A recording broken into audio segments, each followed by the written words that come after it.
अभी बहुत एजेंडा बाकी है, अभी ये रिवाइज एस्टीमेट पास होने हैं। आप देखिए, मेरा ये कहना है, ये गंभीर मामला है। इस गंभीर मामले पर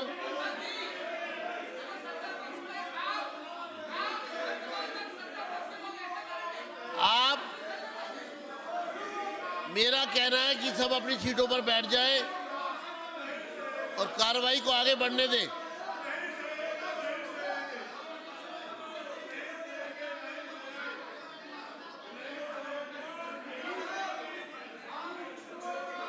कृपया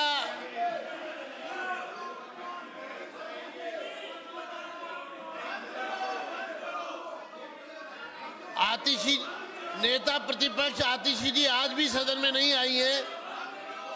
ये बहुत दुख की बात है कि वो लगातार सदन से सारी स्थिति को समझने के बाद भी सदन में आना मुनासिब नहीं समझ रही है। एक तरफ पॉल्यूशन की चर्चा पर नोटिस देने की बात करती है, दूसरी तरफ इतने बड़े गंभीर मामले में जो संवेदनशील हो चुका है उस पर अपनी स्थिति स्पष्ट करने के लिए भी वो यहाँ पर आने को तैयार नहीं है। ये जो पूरा मामला है, इसकी गंभीरता को देखते हुए इस पर मैं फिर आतिशी जी से, नेता प्रतिपक्ष से ये अनुरोध करूंगा कि वो सदन में आए और अपनी स्थिति को स्पष्ट करें, लेकिन वो स्थिति स्पष्ट करने को तैयार नहीं है और ये मामला गंभीर रूप लेता जा रहा है। सदन की कार्रवाई नहीं चल पा रही है, ये बहुत ही खेद का विषय है। 1 बजे तक सदन की कार्रवाई स्थगित की जाती है। वो हर काम में इस तरीके से जुटी हुई हैं जैसे उनकी जिम्मेवारी है अपने परिवार के लोगों के लिए जो है लड़ाई लड़ रही है। वो ऐसे लड़ाई लड़ रही हैं जैसे दिल्ली के लोग इनके परिवार हों, और आप हर मुद्दे को आपकी पार्टी ऐसे उठा रही है जैसे आपका कारोबार हो। जब भी लड़ाई कारोबार और परिवार में होती है हमेशा परिवार वाले जीते हैं, ये मैं आप लोगों को जो है कहना चाहता हूँ। और कारोबार शब्द मैंने क्यों इस्तेमाल किया है? कारोबार शब्द मैंने इसलिए इस्तेमाल किया है कि सबसे पहले शोर आपने मचाया कि पेरेंट्स और अभिभावकों के साथ जो है स्कूल वाले अन्याय कर रहे हैं। और जब हमारी सरकार एक बिल लेके आती है, बिल में आपके सजेशंस हो सकते हैं, बिल के बदलाव करने का जो है ये लोकतांत्रिक परंपरा में विधानसभा में आपका हक हो सकता है कि आप पॉजिटिव सजेशन दीजिए। आप पहली अमेंडमेंट क्या लेके आते हैं?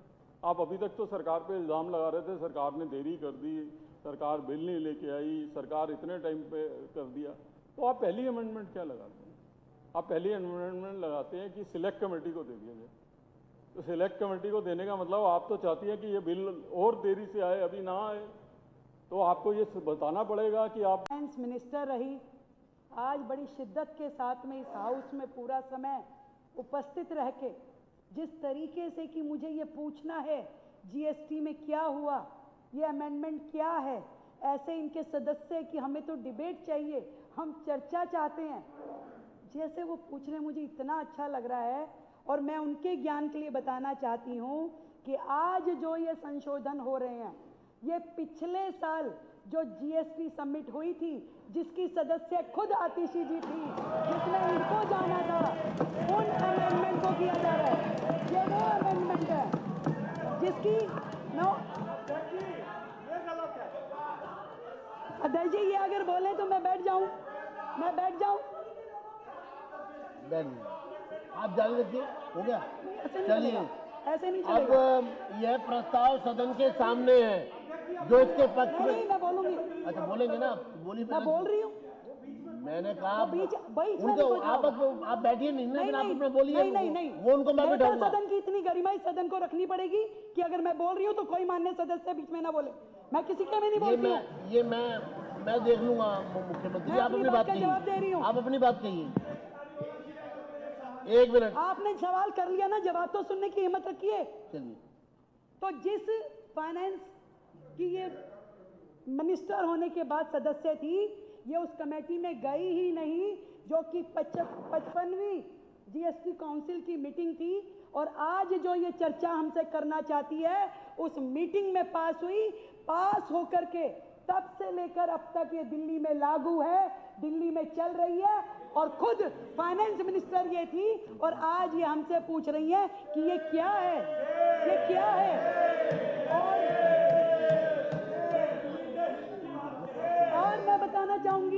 और मैं बताना चाहूंगी इससे पहले भी माननीय फाइनेंस मिनिस्टर इस काउंसिल की सदस्य हैं, परंतु ये जाती नहीं थी काउंसिल की मीटिंग में। 91 में भी नहीं गई, 52 में भी नहीं गई, 53 में भी नहीं गई, 55 में भी नहीं गई। और दिल्ली की जनता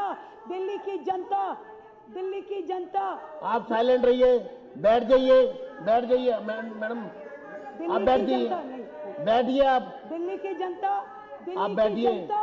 परेशान होती रही। दिल्ली की जनता जब जवाब नहीं था आपको, आप खड़े हो जाते हो। वो आपके बीच में बोली है, आप बोल रहे थे, वो चुप बैठी थी ना।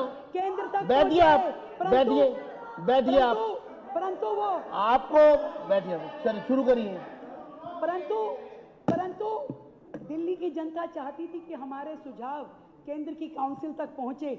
आज भी देती हैं वो सुझाव, परंतु वित्त मंत्री के पास इतनी फुर्सत ही नहीं थी कि वो उस काउंसिल को मीटिंग को जाके अटेंड करें।